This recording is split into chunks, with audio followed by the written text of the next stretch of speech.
Olá, meus irmãos, a graça e a paz do nosso Senhor e Salvador Jesus Cristo seja com todos vocês. Gostaria muito de estar presente em uma de vossas reuniões, porém, diante da complexidade dos nossos dias, do retorno, inclusive, de algumas de nossas atividades presenciais, eu tenho que me dirigir aos irmãos dessa forma, da maneira remota. Graças a Deus por ela, porque nos ajudou muito, durante esse período de distanciamento social, onde tivemos que desenvolver nossas atividades eclesiásticas de outras maneiras, usando outras ferramentas. E a maneira virtual, remota, acabou sendo aí uma ferramenta que permitiu que tivéssemos contatos, Então quero também estender aí minha saudação ao pastor Valdeci, um amigo aí de longas datas, irmã Andréia, crescemos juntos na mesma igreja, suas filhas também. Então, enfim, saudação toda especial aos irmãos. Espero em breve poder estar presencialmente com os irmãos, poder compartilhar a palavra de Deus com os irmãos, nos alegrarmos, adorarmos ao Senhor juntos. Está diante de nós mais um mês de missões.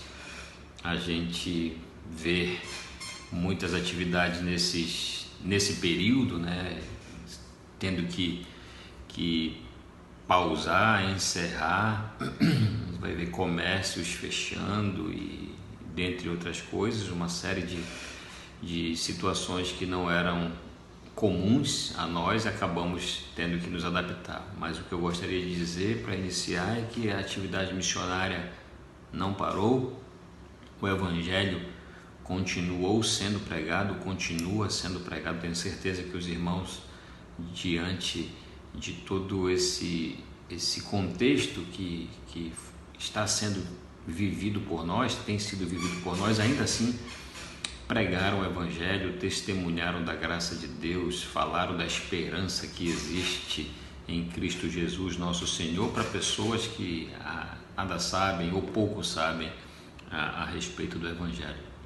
Então, o mês de setembro, como é conhecido dos irmãos, é o nosso mês denominacional de missões, onde a gente usa um mês inteiro para enfatizar a atividade missionária. Não quero dizer com isso que só se faz missões na nossa denominação no mês de setembro, de maneira nenhuma. Pelo contrário, o que nós fazemos no mês de setembro é dar ênfase a uma prática que eu tenho certeza que acontece diariamente no contexto onde os irmãos estão, Então esse é um mês muito importante para todos nós, onde todas as nossas igrejas da ICEB dedicam-se, investem o seu tempo, os seus recursos, a sua programação para pensarem, orarem, falarem sobre esse assunto que é o assunto primordial da igreja, que é o cumprimento da missão de Deus no local onde Ele nos colocou. E para este ano nós usamos como tema a palavra fiéis, e aqui eu gostaria de contar para os irmãos os bastidores da escolha desse tema. Na verdade, a escolha de um tema não é algo tão simples, A escolha de uma base bíblica também, haja vista inúmeras possibilidades que nós temos para escolher um tema, bases bíblicas. Então, escolher um tema que vai aí orientar todo o nosso mês de missões não é tarefa tão simples, Por isso que a escolha de um tema sempre é envolta de oração, de conversas, de reflexões, logística, para saber como esse tema contempla toda a nossa estrutura denominacional. E esses temas, eles são escolhidos, nós fazemos uma reunião, eu, pastor Fernando, pastor Afonso, no primeiro mês do ano, em janeiro. Então nós conversamos em janeiro de 2020 para olhar para a campanha de 2019, ver o que a gente pôde aprender com ela e também pensar no tema para 2020. Então, como nós já vínhamos, né, de outros dois temas que eram palavras, 2018 testemunhas, 2019 capacitados e 2020 nós ficamos, precisaríamos fechar essa, entre aspas, trilogia com uma outra palavra que contemplasse, né, tudo isso que já foi dito nos últimos 2 anos. Então, pedimos orientação de Deus e chegamos na palavra fiéis em janeiro de 2020, sem sequer imaginarmos o que viveríamos a partir de março de 2020. E diante de tudo aquilo que aconteceu em março, abril, maio, junho, julho, agosto e agora setembro, concluímos que de fato foi orientação de Deus por conta dos dias difíceis, angustiantes, preocupantes que vivemos durante esses meses, e aí concluímos com muita facilidade que diante de tudo que vimos, né, experimentamos, sentimos nesses meses, o que de fato requer, o que Deus requer de cada um de nós é que eu e você, meu irmão, minha irmã, sejamos encontrados por Deus fiéis. Esse é o texto de 1 Coríntios, capítulo 4, versículo 2. Se você olhar ali o texto bíblico no versículo 1, o apóstolo Paulo, quando escreve a sua carta a Coríntios, né? É bom que se diga que a igreja de Corinto é uma cidade portuária, e por ser uma cidade portuária tinha um índice de prostituição muito grande, né? Havia em Corinto um monte denominado de Acro Corinto, onde aproximadamente 600 metros de altura, em cima havia um templo da deusa Diana, e as sacerdotisas desse templo subiam, faziam os seus rituais, depois desciam pelas ruas de Corinto para se prostituírem nas ruas, né? As prostitutas sacerdotais. Então, uma cidade caracterizada por um índice muito alto de imoralidade. Imagina, né, ser crente, né, ser cristão, seguidor de Jesus Cristo, num contexto de uma cidade assim, não muito diferente dos dias em que nós vivemos hoje. E o apóstolo Paulo escreve para esses irmãos, uma igreja com muita dificuldade, vários problemas, várias lutas. O apóstolo Paulo tem que usar aí algumas palavras bem difíceis, né, com esses irmãos. Mas aqui no capítulo 4 ele deixa claro, né, algumas coisas a respeito dessa nossa relação com Deus, o papel que cada um desempenha, né, na sua função diante de Deus. E aí ele dá alguns detalhes para nós, e são esses detalhes associados a outros textos da palavra de Deus que eu gostaria de rapidamente conversar com você, meu irmão, minha irmã. O versículo 1 vai dizer assim: assim, pois, importa que os homens nos considerem como ministros de Cristo e dispenseiros dos mistérios de Deus. Ora, além disso, o que se requer dos dispenseiros é que cada um deles seja encontrado fiel. Então, a palavra de Deus, ela sempre vai nos dar essa orientação, esse norte. E aqui Deus deixa bem claro para mim, para você, o que é que Ele espera de cada um de nós. E Ele, para deixar isso um pouco mais claro, Ele diz o que nós somos, né? Ele diz que nós somos, que os homens devem nos considerar. Interessante isso. Importa que os homens, de uma maneira geral, eles nos considerem como ministros, representantes, servos, diáconos de Cristo.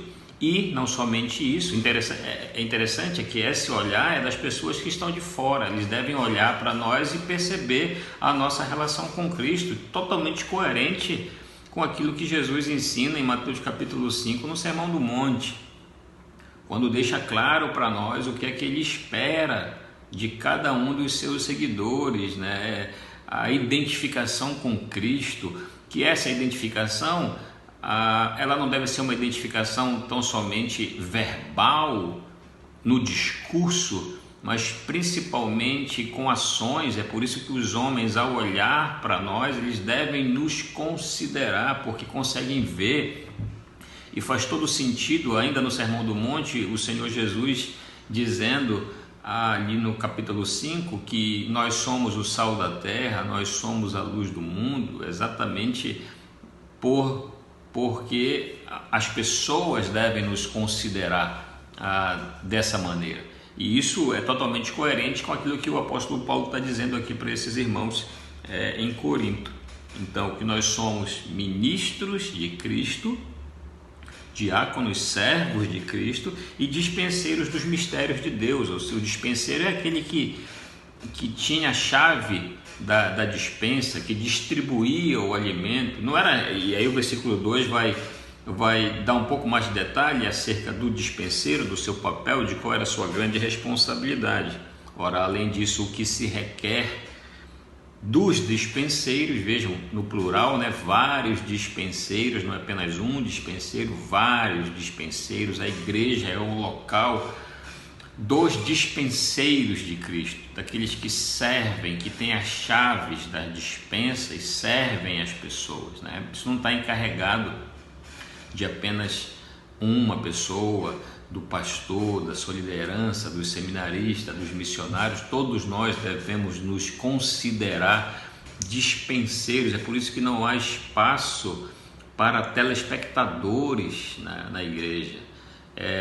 O que você deve fazer é participar. Você não é um assistente de programação, você não é aquela pessoa que vai para um estádio de futebol, por exemplo, e fica ali na arquibancada só torcendo e aplaudindo. Vão lá, vocês conseguem, vamos lá, eu acredito em vocês. Não, na igreja você sai da arquibancada e entra no campo de jogo, você participa, você tem que se envolver. É por isso que lá em Apocalipse, quando o Senhor usa o apóstolo João para escrever a igreja de Éfeso, ele vai dar um detalhe interessante, né? Eu conheço as tuas obras. Ele vai dizer: eu conheço o teu labor. Essa palavra labor traz a ideia de suar a camisa, de se desgastar, de se envolver no ministério, de se envolver nas coisas de Deus, na obra de Deus, no testemunho do Evangelho, da pregação do Evangelho. Qual foi a última vez que você se envolveu dessa forma?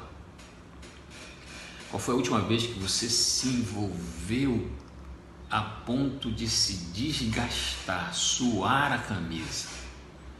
Nos dias que a gente vive hoje, falando dentro de um contexto eclesiástico, não sei se o pastor Valdeci enfrenta esse dilema na igreja, eu espero que não, mas é muito comum a gente ter que fazer várias coisas para motivar as pessoas, os crentes, a se envolverem, a servirem, a dedicarem o seu tempo, seus dons, seus talentos, para que eles sejam usados na obra de Deus. Aqui o apóstolo Paulo deixa claro para todos nós o que é que ele espera, o que é que Deus espera de cada um de nós, aqueles que têm a chave da dispensa. Isso é muito interessante, porque o dispenseiro, ele só distribui a dispensa, a comida. Ele não tem que preparar absolutamente nada. Ele não tem a responsabilidade de preparar o alimento, ele só serve, porque o alimento já está pronto, o alimento já está preparado. Está aqui o alimento, a palavra de Deus. Deus já deixou pronta para nós. O nosso papel, o meu e o seu, é só servir para as pessoas, servir o Evangelho às pessoas, servir as boas novas de salvação para aqueles que absolutamente nada sabem. Eu garanto que você é rodeado de pessoas que pouco sabem ou nada sabem acerca do Evangelho, dentro do seu contexto familiar, dentro do seu contexto laboral, trabalho, dentro do seu contexto acadêmico. Eu garanto que existem pessoas próximas de você que nada sabem ou pouco sabem acerca das boas novas de salvação. Você, como um dispenseiro, precisa servir a essas pessoas. Você precisa mostrar a essas pessoas que existe um alimento, que existe algo que é capaz de transformá-las de maneira definitivamente. Afinal de contas, foi exatamente isso que eu e você experimentamos. Nos alimentamos dessa comida e essa comida modificou, transformou as nossas vidas, mudou a nossa história. Então você, como dispenseiro de Deus, é encarregado de servir as pessoas. Agora, o dispenseiro pode ser encontrado de duas maneiras. Primeira, fiel, e a segunda, infiel. O infiel é aquele que sabe o que tem que fazer, mas não faz. O infiel é aquele que tem as instruções, sabe, tem as ferramentas à sua disposição para praticar aquilo que lhe foi orientado, mas lamentavelmente por uma série de motivos, situações impostas por ele mesmo, ele acaba não fazendo. É exatamente por isso, meu irmão, minha irmã, que o Senhor Jesus, Ele espera de mim e de você que nós, como dispenseiros, sejamos encontrados fiéis, cumprindo com a nossa real função neste mundo.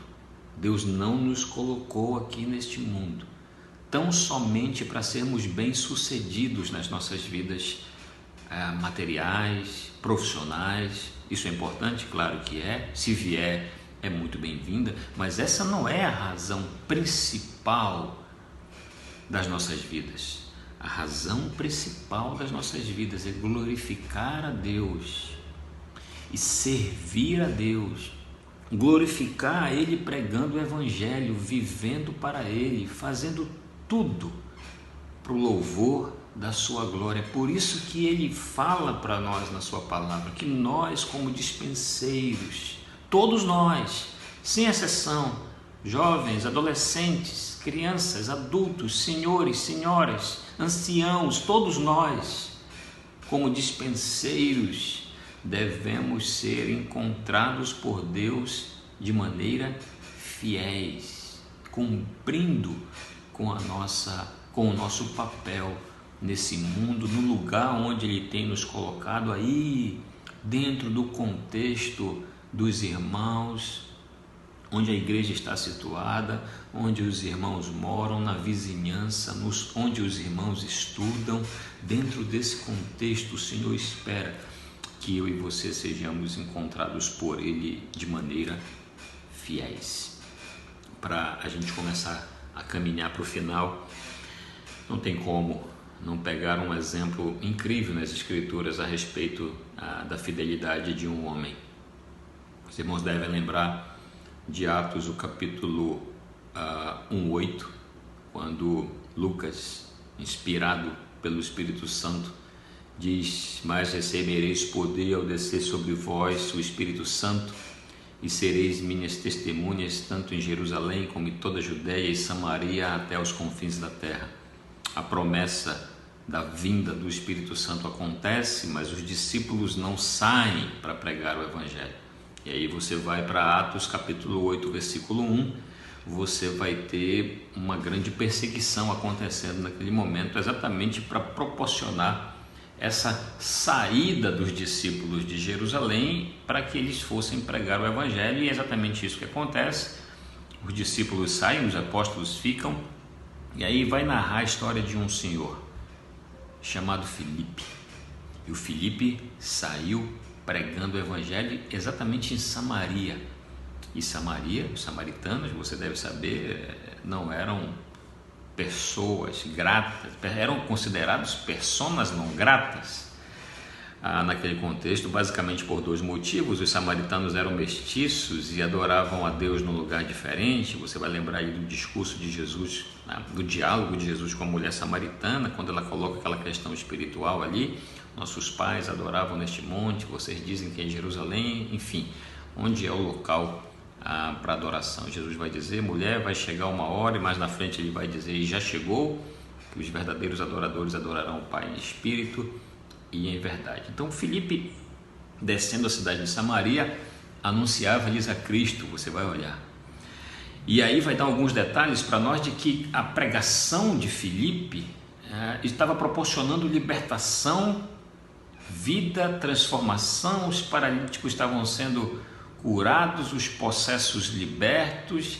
e muita coisa estava acontecendo ali em Samaria por ocasião da pregação do evangelho. E aí, quando chega no versículo 16, o anjo do Senhor chega para Filipe dizendo: dispõe-te, vai para o caminho que desce de Jerusalém a Gaza, este se acha deserto. E o texto vai dizer: ele se levantou e foi. Que interessante. Por que é interessante? O mais interessante não é a ordem. No meu entendimento, o mais interessante é a resposta que o Filipe dá a essa ordem. Por quê? Porque ele estava em Samaria pregando o evangelho e as coisas estavam acontecendo. Deus estava usando Filipe, usando de maneira poderosa a mensagem, libertando as pessoas, salvando pessoas, trazendo entendimento, compreensão. E agora ele vai... O Espírito Santo chega para ele e diz: vai para o deserto, sai desse contexto de sucesso e vai para o deserto. E ele simplesmente se levanta e vai. É essa disposição para obedecer, para sermos fiéis, que Deus espera hoje de mim e de você, independente do sucesso, independente do conforto, da segurança do lar. O que Deus espera, meu irmão, minha irmã, de mim e de você, é que nós sejamos por Ele encontrados fiéis, e que esse mês de missões sirva exatamente para fortalecer essa convicção em você, que é exatamente isso que o Senhor espera de cada um de nós. Que nós sejamos encontrados por Deus fiéis. Que Deus abençoe você, que Deus abençoe a igreja, e que todos nós tenhamos uma abençoada e fiel campanha nacional de missões. Que Deus abençoe você. Um forte abraço.